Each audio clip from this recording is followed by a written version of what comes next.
Welcome to the People Priority Podcast, where we dig into topics that help you show up as your best self for you and your circle of influence. I'm your host, Julie Schneers, a teacher turned speaker, team culture consultant, and leadership growth coach who loves people. Join me every week for conversations that will motivate, educate, and hopefully just inspire you to grow through the power of communication, connection, and confidence. Because you and your people, you're worth it. Hey guys, today we're going to talk about 8 qualities that can help create invested people in your space. Now, to be fully transparent, I do not believe that there are strict leadership qualities that define the best leader. Matter of fact, in one of my executive coaching calls, I had that leader ask me, Julie, just tell me what the leadership standards are. I just want to know what they are so that I can get better at those standards. And the reality is, there is no standard to leadership. That's where I stand. It's a hill that I will stand on tall and proud, because I just don't believe that every group of people are built exactly the same. I do not believe that every organization or team or company needs the exact kind of leader. I mean, that's puppetry, right? There's definitely some ebbs and flow. I know that there's qualities like you need to be honest, you need to be kind. We can all probably cuss and discuss and go back and forth on what we think those top leadership qualities are, and all have valid points. But I'm not saying that there is an exact formula to being the perfect leader, despite popular belief. However, in my experiences in working with organizations, I have found that the 8 qualities that we're going to talk about today are the ones that make the most impact in creating a team that is invested in your space. And isn't that what we want as a coach, as a parent, as a CEO? You want your people to be invested, because that's what's going to get the best results. That's what's going to create the most success. That's what's going to build the family that you're proud of, right? Like whatever kind of leader you are, your investment in them is what's going to create investment from them. So you get what you give, something that I also always say, but there is no standard to leadership. These are just 8 qualities that I've seen the most success with. They're 8 qualities that I have watched companies soar when they started working a little bit harder on them. So what are they? What are these 8 words? And you know what's funny is this podcast, communication, connection, and confidence, I really sit in the C's. All of these are also C's.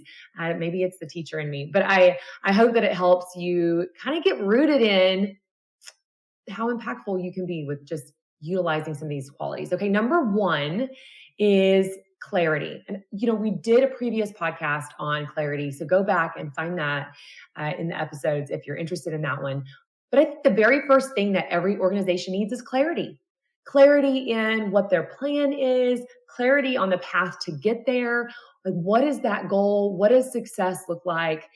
And one of the things that I love doing with companies is creating our focus. So what is your team focus? What is your company focus? And the thing about clarity is, if the leader is the only one with clarity, how in the world are your people going to work with you in accomplishing said goal? They're not. So that is why that's probably the majority of the work I do.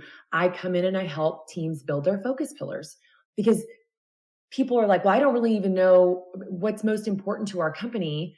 Okay, well, then let's have a conversation about what that looks like. But I think the key part of what I just said there is, let's have a conversation. That conversation with your people is what brings your people on board. If you're the only one with clarity of vision, then people don't know what they're fighting for. They don't know what they're working towards. You can't just lead by example without anybody knowing where you're going and just hoping they'll always follow suit. It might work sometimes, but it isn't going to work always with organizations and companies and school districts. You've got to have these are our focus pillars. This is what's most important to us. And this is the goal that we're fighting for. And everyone has to know what that is. And it's even better when everyone was a part of the conversation that built that focus and helped create that clarity. And when I build out team focuses, my favorite thing to do is really get everybody in the room, which sometimes is hard. And I've done it with teams as big as 300, which is difficult. We have to break up into small groups. It does look different. But I've also done it where, leadership and I visited, and then our whole big team. So there's ways to get everybody to be a part of the conversation. And I've worked with all kinds, all shapes and sizes of organizations and companies and school districts. So really, and little families. I mean, you can do this as a church family even. But what does that look like in getting everybody in the room and everybody a part of the conversation could look different. But my favorite thing to do is let everybody be able to say out loud, this is what we see in our company or our culture, and this is what we would like to see in our company and culture. And then have those hard conversations so that clarity does become a part of the solution. And those conversations are going to look like, they might look a little gross at first. Like, okay, I want our space to be successful in this way. Why? And let's talk about the pain points of why that's so important. And then what does success look like? Really defining what success looks like. And then how do we create a plan of action that's going to create a clear path to accomplish that goal? But clarity. Clarity is definitely where you need to start so that everybody knows where we're going and people are invested in where you're going. Number 2 is your character as a leader. You can't out-lead bad character. You just can't. Just like I can't outrun eating 20 cookies a day. It doesn't work that way. If you have poor character, your people are not going to be invested in what you're trying to do in your space. Matter of fact, I used to do coaching clinics for other coaches in my field. People be like, well, how do you get so many kids to work so hard? I work real hard alongside of them. If we're going to dig ditches, I'm going to dig ditches. That's not the kind of coach I was. We didn't actually have to work in the field, but just example. If I'm going to ask you to put in a little extra time, I've already put in double. If I'm going to ask you to come in for lunch, I'm going to also take care of your meal because I'm going to be sitting with you in that space. And I'm going to make it worth your while because that's what I would want, right? And so when I would have coaches in these clinics ask me, well, how do you build positive kids? My kids have such an attitude. Reality is you get what you give. You're going to draw people in that mirror and accept your behaviors. So if you are a negative Nancy, plan to draw in negative Nancys. This is why, as a leadership coach, I am so adamant in we can all benefit from personal growth and coaching because you are always growing as an individual, especially if you're in a leadership role, if you want to be your best self. And being able to show up as your best self is where you have to start. If you are falling apart as a leader, that's going to bleed off onto other people. If you are a negative Nancy, naturally, you're going to attract negative Nancys. If you are not honest, you're going to create a culture of people who are not honest. And that may feel like a duh thing, or it may feel like a stab. You don't know my job. You don't know what I have to do as a leader. Like, I get it. There's possibilities of argumentation there. But I'm here to tell you, you're going to get what you give. And you being able to be the kind of person that you want in your company is vital. So ask yourself, look at the mirror and ask yourself, what does that look like? Am I a trustworthy person? Am I a kind person? Am I honest in my business deals? Am I willing to put in the work like I'm asking my kids or my employees or my clients to do? You're going to get what you give. What kind of character do you have? What kind of character do you lead with? And if you're thinking right now, I've got some personal goal setting to do, then good for you. Because you know what number 3 is? It's be coachable. This is one that you aren't going to hear in a lot of places, but having spent a lot of time grooming leaders for 13 years, the best leaders that I worked with were the ones who were willing to ask what they could do to grow. They were the ones willing to be flexible and not think that their way was the only way. They were the most self-aware. They were the ones who didn't believe that they knew everything. And I think that that is a leadership issue. If you are in leadership, sometimes you feel the heaviness of, I've got to know all the answers and I've got to be able to do all the things because that's my job. And people look to me to be able to answer all the questions perfectly. Friends, that's a lot of pressure. And that translates to every world also. Even as a parent, if you're leading your home and you're telling yourself, I have to be perfect at everything and I have to know all the things and I have to at least pretend like I have all the answers. Let me just go ahead and tell you, you are training your children or your team to pretend that they're okay when they're not also. So that's a heavy hitter. And you're also teaching them that you can't step up until you're perfect. You can't lead until you know all the answers. And that's going to create a whole culture or mentality of people who are not willing to be okay to step up when maybe they're being called to lead, or step up when they are the best person in the room to be a leader, or say no to something in a leadership style way when everyone around them is saying yes and it's not the thing to do. It's okay to not be perfect. It's okay to not have all the right answers because you are self-aware and willing to grow and you are coachable. Being coachable means you're not acting with ego. You're acting with this self-awareness that you have growth opportunities too. And how beautiful, if you are leading with example, that your people in the space see that and go, oh man, even my CEO leads with the hand of there's growth opportunity. Well, that must mean as that incredible leader has personal growth opportunity, that I have personal growth opportunity. You are creating an entire culture of people who are continuing to grow and show up as their best self because they're always working on who they can be and how they can better themselves. How beautiful would that be? When you're thinking about your invested people, that's the kind of people that you want.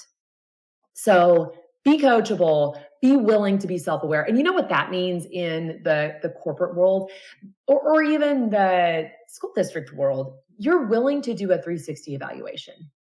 You're willing to ask your people on an anonymous survey what your strengths and weaknesses are as a leader, what you should be working on as a company, hearing from them things that are working and not working. And that takes you being willing to hear from your people and use that information as personal growth. But the leader who's not willing to do a 360 evaluation are usually the leaders who struggle with their people the most. So full transparency from what I see in the companies that I work with, having a mindset of being coachable, that can be a difference maker. Okay, number 4 is be creative. Isn't that a strange one too? Be creative because, and this links to being coachable, we all have strengths and weaknesses. And as a leader, being able to see what your people's strengths and weaknesses are, as well as your strengths and weaknesses, is a game changer in utilizing your people to the best of their ability, which makes them feel fulfilled, and to your ability because it's going to pour into your company or your school or your team in new ways. Now, here's the thing. A team is not always going to be the same group of people from year to year, right? Like there's going to be this change in people coming and going from your space. And if you're a teacher, them graduating off the team, or even as a parent, as your children grow up, right? So there's going to be this need to be a little fluid in strengths and weaknesses changing and people's abilities to shine light in new ways being an opportunity for them. Or if someone new comes on and you see that they have a different strength, being able to utilize that differently, or letting someone else move in and out of a job or change their job a little or change their spot on the team because you're trying to grow that weakness or you're trying to highlight that strength. That takes creativity. It takes flexibility, but it creates this opportunity to celebrate your people because of their strengths. And creativity calls us to think about ways to do things differently. And that might mean change. It might mean that you just have the ability to pivot and you can creatively do that. It also can mean that you're more inspirational because you creatively think about ways to take care of your people. So being creative is a really great asset because with creativity comes a little bit of flexibility. And of course, inspiration doesn't start with a C, but I do think that it fits in this space. And I think it's really important as a leader just to highlight that for just a second, to be inspirational and motivational to your people, which does mean back to what we started with when I said creativity, looking at your strengths and your weaknesses. All right. So in order to know people's strengths and weaknesses, what do you have to do? You have to get to know them, right? You have to know your people well enough to know what their strengths and weaknesses are, which leads us to number 5, and that's connection. Building relationships with your community is such an important part of leadership. It is a crucial part of building a team of people that will invest in your space, right? What did I say in the very beginning? You have to invest in your people if you want invested people. So connection is crucial. If you want invested people, you cannot get away from it. And one of the things that I hear as an argument from leaders who are working on that is, I don't have time. I'm here to tell you I get it. I go back-to-back meetings most days. I totally get it. But what does it look like to connect with your people? That can change from space to space. But what does it look like if you never connect with your people? Man, that's a dark place to sit. I want to take this from the perspective of you're leading your home, okay? So connecting with your team at home, with your circle of influence as a mom, means that you're looking at how you connect with your kids, with your spouse, with your immediate family. Well, if you don't make attending your kiddos' games a priority, if you don't make baking cookies for their school bake-off because that's your daughter's favorite thing to do is to actually bake the stuff with you and not just buy it from HEB. If you don't make that a priority, I want you to know that down the line, the kids are not going to make you a priority. One of the most hard-hitting conversations that I had with a dear, dear friend whose children are older than I am. I'm 38 for the record. She told me, she said, I built really independent children because I was so busy with my job. She said, but Julie, now my independent children, they just don't call me very much. And listening to her say that was heartbreaking and also eye-opening. If I want my kids to call me later, how am I investing in them now? And I'm not saying I'm doing it perfectly, but I am saying it's something that we have to be intentional with. I am saying that building relationships translates to every space and every circle of influence that you have. If I want my people in my workspace to be willing to stay late, how have I poured into that relationship before I just demanded they stay late? If I want my students to put a little more heart in on the court, how have I shown up for them in ways that make them want to follow, make them want to step up, make them want to work harder? Because just telling people to work harder and just telling people to step up and stay late, that does not win investment. And you can require people be in a space at a certain time, but that is also not investment. That's how you build quiet quitters. If you want invested people, you are going to have to connect. And you know what connection does is it builds community, a community of people that are going to step up for you in ways that you never dreamed. And of course, this is where I get really preachy because it's what I spend a ton of my keynote time on is connection and communication, which are the one we're on and the next one.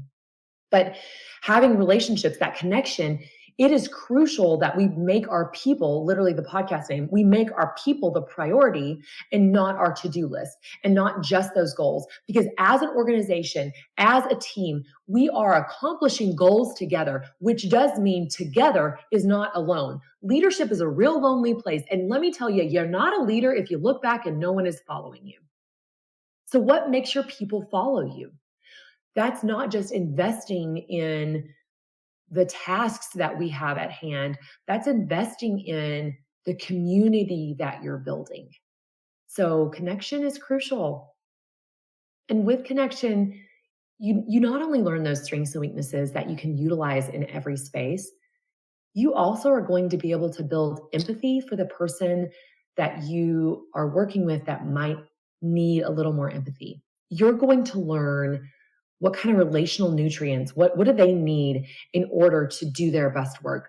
Do they need affirmation, or do they need help developing a plan, or do they need some comfort when they're frustrated? Like, being able to know what your people need all boils down to connecting. But connection will get you a lot of really great results, just like communication will.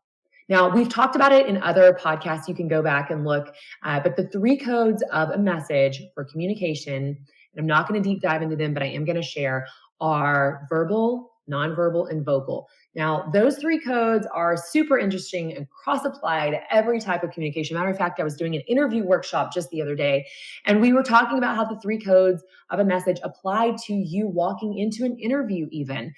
In conflict, when I talk about conflict, the 3 codes of the message, they link to how we deal with conflict, because our messaging comes from what we say, verbal, how we say it, vocal, and what accompanies our message are all those nonverbals, which make up 55% of your message. The majority of your message comes from your nonverbal communicators. Now, those are, in case you aren't sure, let me just share them out real fast. They're your body language, your facial expressions, your eye contact, your proxemics, like your space, your haptics, your touch, your appearance, and your gestures. So those are the 7 nonverbal communicators that make that up. So in communication, do you do a great job of holding eye contact with the people that you're having conversations with? Do you think about what your face looks like when someone's telling you something really important or something that's frustrating you? Are you a person who habitually stands with your arms crossed when people need to talk to you? Those are nonverbal communicators that send strong messages. So in looking at how we communicate with our people, it's important to think about all 3 of those. But communication also leads to how well do you collaborate? Now, there are times as a leader you might have to say, because this is what's necessary. I think a real good example of that as a parent is because I said so, which I really hate actually using that a ton. I think that it's not good strategy. And I think that translates into other leadership spaces because I said so mentality is never going to win over people. But there are times that you say, when I say stop running because running through the street when there's a car coming could get you killed, there are types of respect that will come with, I need you to do this because I'm telling you to do this. And you can't ask why when you're in the middle of the street and a car is coming. But that's going to be back to a connection. That's going to be built in, well, I trust when she's saying stop running in a way that makes me feel like I really need to stop running, then I'm going to trust her and not just ask why. So if you've got the kid who's always like, but why? But why? You need to do a little more connecting so that your communication can be what you guys need it to be. But it also might mean there's strengths and weaknesses there that you have to tap into and be creative in how you guys work together and how you communicate. I hope that translated from the family life to the business life, okay? Because it does. You don't want to just lead with, I told you to do this, and your people, back to clarity, they don't know why. They don't understand what the plan was. They don't understand what the goal was. They don't understand why it's impactful to their job or to the company. They're just a to-do list checker. Well, that means lack of clarity, lack of connection. And then you've got, again, quiet quitters. And we aren't talking about that today. We're talking about invested people. So how you communicate will be impactful in how you get people to invest in your messaging. So collaboration is part of that. You know what else communication really links to is conflict.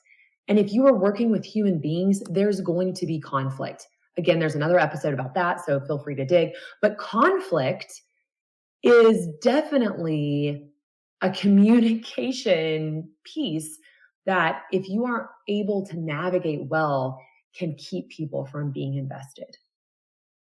But it's part of communication. It's part of people. It's part of creating invested people. All right, number 7 is confidence. Now, my 3 C's, when my signature keynote, I talk about communication, connection, and confidence. And I really believe that communication and connection leads to confidence. But what do I mean when I say confidence is one of the top 8 qualities that you're going to need as a leader in order to create invested people? What I really mean by that is not just in, I feel that I can do this, I can pull this off, because I do think you need that. But I also mean just courage. Courage is required to be a leader. Courage is required to get people to invest in your team.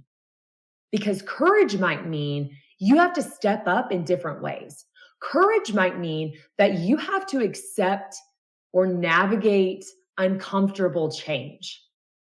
So if I have courage, that might mean that I'm having to say yes or no to things that don't feel perfectly comfortable. So why would you have confidence in that space? All boils down to your why as a leader. So as an individual, why are you confident in your leadership skills? Why are you confident in the decisions that you're making? Those being rooted in who you are as a leader are important. And your people being able to see your confidence and appreciate your courage will help them be confident in you as a leader. Now, I want to take that one step further, because I also think it's really powerful to build confidence in your people. If my people are confident in their ability to do their job or work in their strengths the way I see their strengths, in the way that I know that they can pour into our team, pour into those goals as an organization, well, that's going to create invested people. If they are confident in what they can do, because I did a good job of building them there as a leader and showing them what that could look like, then I'm going to have more investment from them. Confidence is just a really great game changer. So asking yourself, how can we navigate that differently? How do I need to navigate that differently is important. All right, number 8 goes without saying, all of these pieces have to have some commitment. Commitment that you model. And again, I said you get what you give. The same thing there. Commitment is really important to accomplishing any goal, whether it's I'm going to redo this project by, I don't know, I'm going to remodel my garage, I'm going to lose 10 pounds, whatever it is, you got to have commitment to it.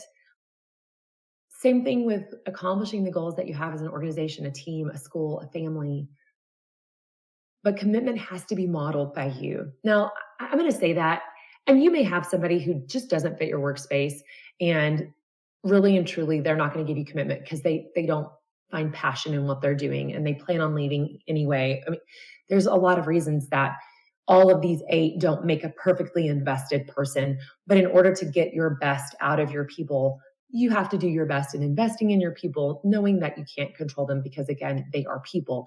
But clarity with commitment can lead to solving problems. It can lead to finding success in your space, because commitment is what helps accomplish those goals.